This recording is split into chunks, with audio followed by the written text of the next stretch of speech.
پیارے دوستو، انسان صدیوں سے چاند کو لے کر بہت ایکسائٹڈ رہا ہے، کیونکہ جب انسان نے آسمان پر اس چمکتی ہوئی چیز کو دیکھا تو اس نے ہمیشہ انسان کو سوچ میں ڈالے رکھا کہ آخر اس چمکتی ہوئی چیز پر کیا ہوگا۔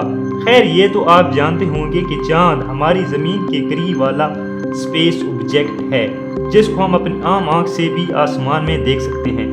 چاند ہماری ارتھ یعنی زمین کا قدرتی سیٹلائٹ ہے، جو کہ ہماری زمین کے گرد چکر کاٹتا ہے۔ تو یہی وجہ رہی ہے کہ انسان ہمیشہ سے چاند کے بارے میں جاننے میں پرجوش رہا ہے، اور سب سے پہلا اسپیس مشن یعنی اپولو 11 بھی انسان نے چاند پر ہی کیا، جس میں نیل آرمسٹرانگ وہ پہلا انسان بنا جس نے چاند کی مٹی پر قدم رکھا۔ دوستوں، دراصل انسانیت کی یہ تاریخ رہی ہے کہ انسان ہر ناممکن چیز کو ممکن کرنے کی کوشش کرتا رہا ہے، جن میں سے ایک ناممکن چیز یہ بھی ہے کہ انسان چاند پر زندگی کو تلاش کر رہا ہے۔ جی ہاں دوستو، کیونکہ سیارہ مارس کے بعد چاند ہی ایک ایسی جگہ ہے جو کہ ہمیں جینے کی امید دیتی ہے۔ ایلون مسک کہتے ہیں کہ پہلے وہ مارس کو کولونائز کریں گے اور اس کے بعد وہ لوگوں کو چاند پر بھی بھیجیں گے، تاکہ انسان مارس پر بھی رہیں اور چاند پر بھی رہیں۔ تو یہی وجہ رہی ہے کہ انسان آج بھی چاند کو اسٹڈی کر رہا ہے اور چاند کو اور زیادہ جاننے کے لیے اس پر لگاتار مشنز بھیج رہا ہے، اور ممکن ہے کہ اگر انسان زندہ رہا تو وہ عنقریب چاند پر بھی زندگی بسا لے گا۔ خیر، چاند کیا ہے یہ تو آپ اچھی طرح خود بھی جانتے ہوں گے، لیکن آپ یہ نہیں جانتے ہوں گے کہ چاند آخر کیوں ہے، یہ آخر کس لیے بنایا گیا اور کیسے بنا۔ تو جانتے ہیں اس کے بارے میں۔ اگر ہمارے پاس چاند ہی نہ ہوتا تو کیا چاند کے بغیر زمین پر زندگی ممکن ہوتی، یا اگر ممکن نہیں ہوتی تو پھر کیا ہوتا؟ تو یہی کچھ ایسے سوال تھے جنہوں نے انسان کو صدیوں تک سوچ میں ڈالے رکھا، اور انہی کچھ سوالوں کا جواب جاننے کے لیے انسان کو وقت میں پیچھے جانا پڑا، یعنی اس وقت جب کوئی چاند ہی نہیں تھا۔ تو جب انسان نے چاند کو وقت میں پیچھے جا کر دیکھا تو انسان کو سمجھ آیا کہ آخر یہ چاند ہے کیا۔ تو جی ہاں دوستوں، آج کی یہ ویڈیو چاند کو اسٹڈی کر کے بنائی گئی ہے۔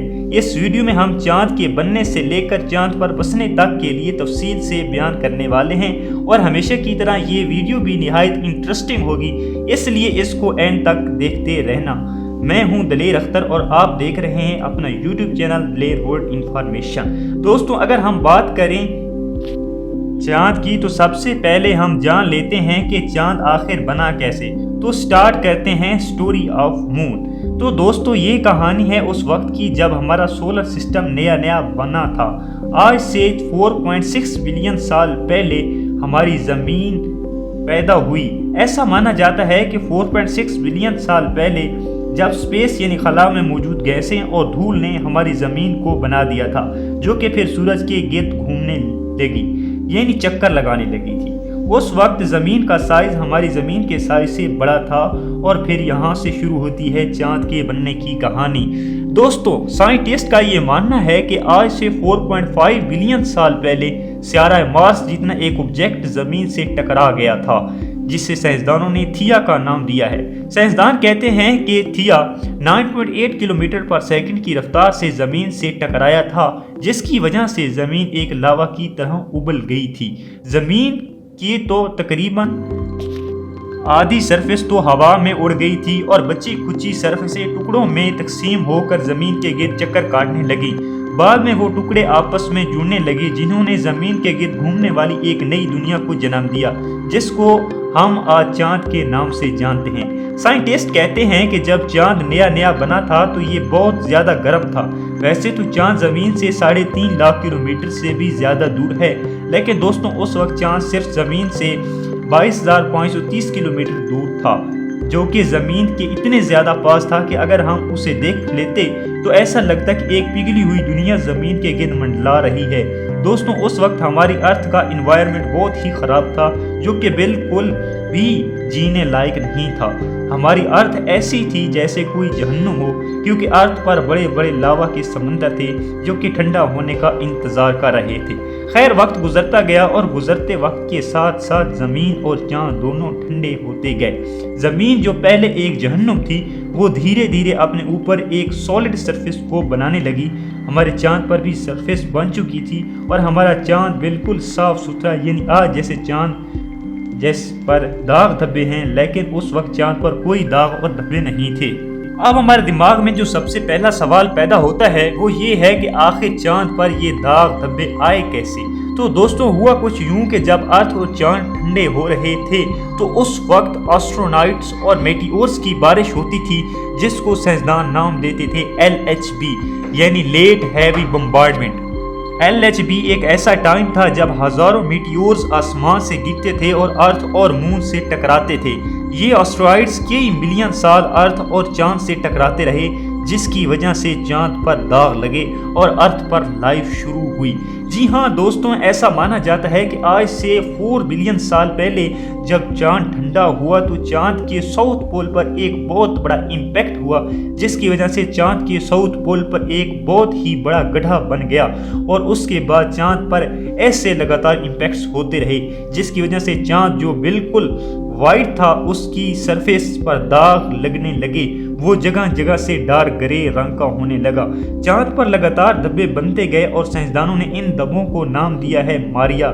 दोस्तों मारिया के बनने से भी कुछ बिलियन सालों के बाद फिर सेम इम्पैक्ट्स होने लगे, लेकिन ये इम्पैक्ट्स पहले वाले इम्पैक्ट से काफ़ी छोटे थे, जिनकी वजह से चांद पर बहुत छोटे छोटे गड्ढे बन गए। ऐसे ही दोस्तों अगर अर्थ की बात करें तो आज से 4 बिलियन साल पहले आसमान से मीटियोर्स की बारिश होती थी। वो मीटियोर्स वैसे तो अर्थ पर तबाही मचाते थे, लेकिन वो अपने साथ बहुत ही ख़ास चीज़ लाया करते थे और वो ख़ास चीज़ थी पानी। जी हाँ दोस्तों, अर्थ पर शुरू से पानी नहीं था, बल्कि वो एस्टेरॉइड्स और मीटियोर्स जो अर्थ पर गिरते थे अपने साथ पानी की एक छोटी सी मिकदार को लाया करते थे। ये मीटियोर्स कई मिलियन साल तक अर्थ पर बरसते रहे, जिनकी वजह से अर्थ पर पानी जमा होना शुरू हो गया, जो कि ज़मीन पर ज़िंदगी की शुरुआत की वजह बना। ज़मीन जो पहले एक जहन्नुम थी वो धीरे धीरे अपने ऊपर एक एटमॉस्फेयर को जन्म देने लगी, क्योंकि अर्थ पर समंदर बन रहे थे जो कि एवेपोरेशन करने लगे। तो इन सब के चलते अर्थ को एक सूटेबल इन्वायरमेंट मिला जो जिंदगी के लिए ज़रूरी था।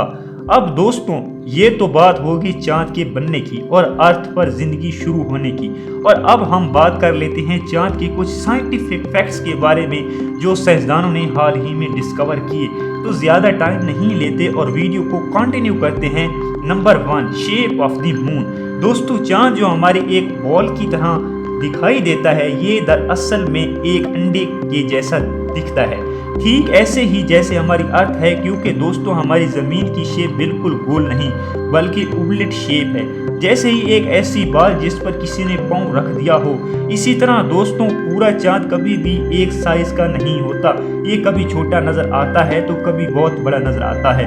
दोस्तों जब चांद अपने एपोजी यानी अर्थ के सबसे दूर वाले पॉइंट पर होता है तो ये काफ़ी छोटा दिखाई देता है, लेकिन वहीं अगर चांद अपनी प्रोइजी यानी अर्थ से सबसे नज़दीक वाले पॉइंट पर होता है तो ये काफ़ी बड़ा दिखाई देता है। दोस्तों जब चांद अर्थ से दूर होता है तो अर्थ पर मौसम काफ़ी अच्छा रहता है और समुद्रों में छोटी छोटी लहरें पैदा होती हैं, लेकिन चांद जब अर्थ के सबसे करीब वाले पॉइंट पर आ जाता है तो अर्थ का मौसम बिगड़ने लगता है और समुद्रों में लंबी लंबी लहरें पैदा होती हैं। कहते हैं कि चांद अर्थ के जितना ज़्यादा करीब आएगा अर्थ के समुद्रों में उतने ही बड़े तूफान आएंगे, और ऐसा क्यों होता है ये वीडियो में हम आगे चलकर देखते हैं। दूसरे नंबर पर आता है डिस्टेंस ऑफ मून। दोस्तों अगर चांद के डिस्टेंस की बात करें तो चांद अर्थ से 3,84,400 किलोमीटर की दूरी पर है। ये दूरी इतनी ज़्यादा है कि इसमें अर्थ जैसे 30 प्लैनेट्स और आ जाएं। अगर पैदल चलें और बगैर रुके ही इस सफ़र को तय करें तो हमें चांद तक पहुंचने में 9.5 साल लग जाएंगे। ऐसे ही अगर हम रास्ते में रुक कर रेस्ट करें और डेली सिर्फ 14 घंटे ही पैदल चलें तो हमें चांद तक पहुंचने में 14 साल लग जाएंगे। लेकिन अगर हम ये सफ़र कार से तय करें तो हमें 130 दिन लगभग 4.5 महीने में चांद तक पहुंचा देगी। इसी तरह अगर बात करें एक रॉकेट की तो एक रॉकेट हमें सिर्फ 13 घंटों में चांद पर पहुंचा सकता है। नंबर 3 पर हमारे पास आता है ग्रेविटी ऑफ द मून यानी अपनी तरफ खींचने की कुव्वत। दोस्तों वैसे तो चांद पर बहुत कम ग्रेविटी है, लेकिन फिर भी चांद की ग्रेविटी का एक बहुत बड़ा रोल है। दोस्तों चांद की ग्रेविटी अर्थ से 6 गुना कम है, यानी इस हिसाब से 100 किलो के बंदे का वजन चांद पर सिर्फ 16.5 यानी 16.5 किलो होगा। तो अब सवाल ये है कि चांद की ग्रेविटी का आखिर क्या रोल है। दोस्तों चांद की ग्रेविटी की वजह से हमारे समुद्रों में लहरें पैदा होती हैं, जैसे कि मैंने बताया है कि चांद जितना ज़्यादा करीब आएगा समुद्रों में उतनी ही ज़्यादा गहरी लहरें पैदा होंगी। चांद की ग्रेविटी इतनी दूर से हमारी अर्थ पर तो असर कर नहीं सकती, लेकिन वो अर्थ के समुद्रों पर बहुत गहरा असर करती है। तो अगर चांद की ग्रेविटी नहीं होगी तो समुद्रों में लहरें ना होने के बराबर होंगी। अब आप ये सोच रहे होंगे कि क्या होगा अगर चांद अर्थ के बहुत ज़्यादा करीब आ जाए। तो दोस्तों इस सवाल के 2 जवाब हैं। पहला ये कि अगर चांद ज़मीन के बहुत तेज़ी से टकराया तो अर्थ लावा की तरह उबल जाएगी, जैसे वो थिया के टकराने से उबली थी। और जो दूसरा जवाब ये है कि अगर चांद घूमता हुआ धीरे धीरे से अर्थ के करीब आता गया तो वो अर्थ की हाई ग्रेविटी बर्दाश्त नहीं कर पाएगा और टूटकर छोटे छोटे टुकड़ों में बंट जाएगा, जिस पर अर्थ के गिर्द एक रिंग बना देगा, जो सुनने में तो काफी कूल लगता है, लेकिन अगर ऐसा हुआ तो दुनिया तबाह हो जाएगी, क्योंकि चांद जैसे जैसे अर्थ के करीब आता जाएगा वो समुद्रों की लहरों से दुनिया को तबाह करता जाएगा और साथ ही साथ बहुत ज़्यादा ज़लज़ले आना शुरू हो जाएंगे और वोल्केनिक एवेपोरेशन बढ़ जाएगी, जिसकी वजह से शायद दुनिया नहीं बचेगी। लेकिन दोस्तों घबराने की कोई बात नहीं, क्योंकि चांद पर हर साल 1.5 इंच चांद पहले से अर्थ के बहुत दूर जा रहा है। ये कभी भी अर्थ के करीब नहीं आता। चांद पहले भी अर्थ के बहुत करीब था, लेकिन जैसे जैसे वक्त गुजरता गया चांद सिर्फ अर्थ से दूर होता गया। और दोस्तों जैसे चांद की ग्रेविटी की वजह से अर्थ पर ज़लज़ले आते हैं, वैसे अर्थ की ग्रेविटी से भी चांद पर ज़लज़ले वगैरह आते हैं, जिन्हें मून क्वेक कहा जाता है। नंबर 4 पर आता है साइज़ ऑफ द मून, चांद का साइज़। दोस्तों अगर हम चांद का साइज़ अर्थ से कंपेयर करें तो अर्थ की चौड़ाई चांद से 4 गुना ज़्यादा है और अर्थ में 50 चांद आराम से फिट आ जाएंगे। और इसी तरह सन से चांद के साइज से कंपेयर करें तो चांद हमारे सन से 400 गुना छोटा है। और सबसे मज़े और दिलचस्प की बात यह है कि हमारा चांद सन से सिर्फ 400 गुना ही ज़्यादा दूर है, जिसकी वजह से अगर हम आसमान में चांद और सूरज को देखते हैं तो वो दोनों हमें लगभग एक ही साइज़ के नज़र आते हैं। और यही वजह है कि जब हम सोलर एक्लिप्स यानी सूरज गिरहण होता है तो चांद सूरज के आगे आकर सूरज को पूरी तरह ढक देता है। नंबर 5 पर आता है सोलर एंड लूनर एक्लिप्स। दोस्तों सोलर एक्लिप्स यानी सूरज गिरहण साल में 2 से 3 बार होता है और ये तो हम जानते हैं कि सूरज गिरहण तब होता है जब चांद सूरज और ज़मीन के दरमियान में आ जाता है। लेकिन दोस्तों अगर हम बात करें उस वक्त की जब लोग ये सब नहीं जानते थे कि सूरज ग्रहण क्यों होता है, तो उस वक्त चाइनीज़ लोग ये मानते थे कि सूरज ग्रहण के टाइम पर एक ड्रैगन सूरज को खा जाता है, जिसकी वजह से सूरज काला हो जाता है और वो चाइनीज़ लोग उस ड्रैगन को भगाने के लिए उल्टी पुल्टी हरकतें करते थे। इसी तरह अगर चांद ग्रहण की बात करें तो चांद ग्रहण हर महीने होता है। ये तब होता है जब अर्थ सूरज और चांद के दरमियान आ जाती है। चांद पूरी तरह अर्थ के साए में आ जाता है, जिसकी वजह से चांद का रंग बिल्कुल लाल हो जाता है। ये हर 29 दिन के बाद होता है, जैसे लूनर एक्लिप्स यानी चांद ग्रहण भी बोला जाता है। नंबर 6 पर आता है रोटेशन ऑफ मून, चांद की रोटेशन। दोस्तों अगर आपने कभी नोटिस किया हो कि हमें चांद की सिर्फ एक साइड ही नज़र आती है, हम कभी भी चांद की दूसरी साइड नहीं देख सकते, क्योंकि चांद एक ही साइड लेकर अर्थ के गिर्द गर्दिश करता है, जिसको हम टिडल लॉक भी बोलते हैं। हमारी अर्थ तो स्पिन मोशन भी करती है, लेकिन दोस्तों चांद कभी भी स्पिन मोशन नहीं करता, यानी खुद के गिर्द घूमना। तो हमें सिर्फ चांद का एक ही चेहरा नज़र आता है। तो चांद की जो साइड हमें नज़र आती है इसको हम near side of the moon कहते हैं, और चांद की जो साइड हमें नज़र नहीं आती उसको हम फार साइड या dark side of the moon भी कहते हैं। नंबर 7 पर आता है मून्स एटमॉस्फेयर, चांद पर एटमॉस्फेयर कैसा है। तो दोस्तों अगर बात करें एटमॉस्फेयर की, तो अर्थ पर एक बहुत ही अच्छा एटमॉस्फेयर है, جس کی وجہ سے ارتھ پر جب رات ہوتی ہے تو اس سے پہلے ایک شام بھی آتی ہے، یعنی رات ایک دم سے نہیں ہوتی بلکہ آہستہ آہستہ ہوتی ہے۔ لیکن وہیں اگر ہم چاند کی بات کریں تو چاند پر ایٹماسفیئر نہ ہونے کے برابر ہے، تو یہی وجہ ہے کہ چاند پر رات سے پہلے کوئی بھی شام نہیں آتی اور ڈائریکٹ دن سے رات ہوتی ہے اور رات سے دن ہو جاتا ہے۔ ایسے ہی اگر ہوا کی بات کریں تو چاند پر کوئی بھی ہوا نہیں ہے، یعنی اگر ہم چاند پر ایک جھنڈا لگائیں تو وہ جھنڈا نہیں لہرائے گا۔ یہی وجہ ہے کہ جب چاند پر کوئی بھی ایسٹرائیڈ گئے تھے تو ان کے جوتے کا نشان کئی بلین سال تک رہے گا، کیونکہ نہ تو ہوا چلے گی اور نہ ہی مٹی اڑے گی۔ دوستو، چاند پر جانے والے ایسٹرائیڈ نے یہ بتایا ہے کہ چاند کی مٹی کی بو یعنی اسمیل گن پاؤڈر جیسی ہے، ایسا گن پاؤڈر جو کہ یوز ہو چکا ہو، اور وہ شاید اس لیے کیونکہ چاند پر کئی سالوں تک امپیکٹس ہوتے رہے۔ نمبر 8 پر آتا ہے مونز ٹمپریچر۔ چاند پر درجہ حرارت کتنا ہوتا ہے؟ دوستو، چاند پر دن کا ٹمپریچر 120 ڈگری سیلسیس ہوتا ہے، جو کہ اتنا زیادہ گرم ہے کہ اس ٹمپریچر پر چائے آرام سے بن سکتی ہے۔ اور وہیں اگر ہم رات کی بات کریں تو چاند پر رات کا ٹمپریچر -130 سینٹی گریڈ سیلسیس تک چلا جاتا ہے، جو کہ اتنا زیادہ ٹھنڈا ہے کہ یہ ٹمپریچر انسان کی ہڈیوں تک کو فریز کر دے گا۔